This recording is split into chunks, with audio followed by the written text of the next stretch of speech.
Itong Quran ay hindi inimbento ng mga Muslim. Ngunit sinabi ni Pastor Fernando Camacho na itong Quran daw ay inimbento ng mga unang Muslim noong 6th century.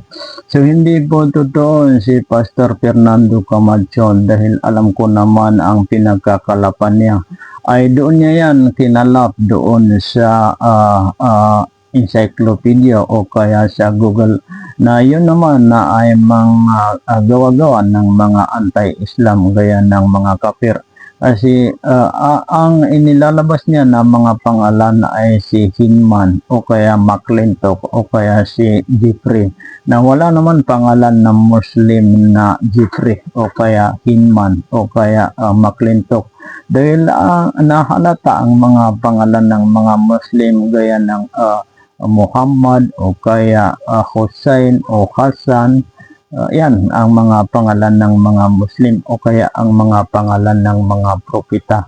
Yan ang ginagaya ng mga Muslim.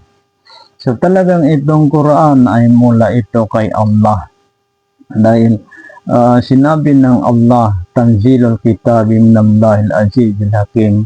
Katotohanan ay binaba itong aklat na Quran ay mula kay Allah. So, gaya din ng mabasa sa Quran, Ar-Rahman, Allamal Quran. Ang mahabagin Allah ay itinuro niya itong Quran sa tao. So, ibig sabihin ay galing ito kay Allah.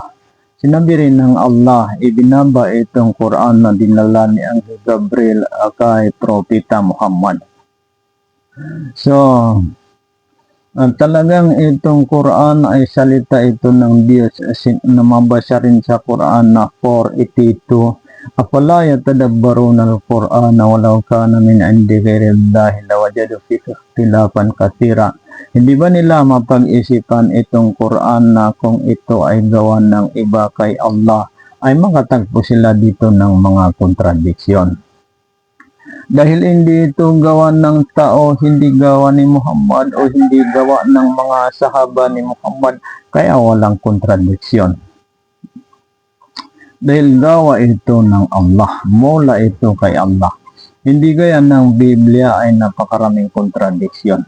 Totoo itong sinasabi ko, hindi ako nagsisinungaling. Kung ako man ay nagsisinungaling at ang tama ay si Pastor Fernando Camacho, ay hilingin ko ang parusa ng Diyos sa pagpatay sa akin agad. Itong hiniling ko ay hindi kayang hilingin ni Pastor Fernando Camacho na kung siya ay nagsisinungaling at ako ang tama, ay parusahan siya ng Diyos sa pagpatay sa kanya agad. Hindi niya kayang hilingin yan dahil natatakot siya sa kanyang kasalanan.